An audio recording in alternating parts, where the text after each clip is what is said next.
आता म्हणजे अलीकडे कुत्र्यांबद्दल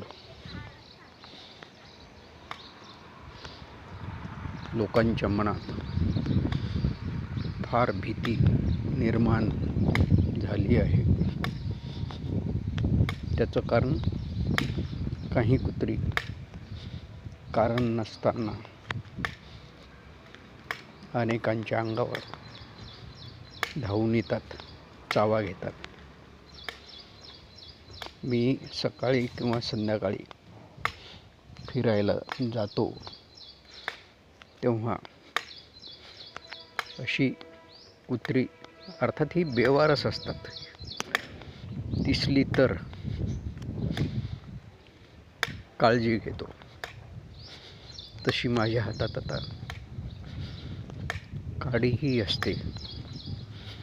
त्यामुळे संरक्षणाचा उपाय म्हणून तिचा उपयोग होतो. सध्या मौसम हा कुत्र्यांच्या लागणीचा आहे. उत्तरा नक्षत्र पुढेच राहिलं, पण आता कुत्र्यांनाही माणसाप्रमाणे उत्तरा बित्तरा काही कळत नाही. त्यामुळे ते कुठेही 4-5च्या झुंडीने दिसतात. तरीही आपण आपलं सुरक्षित असावं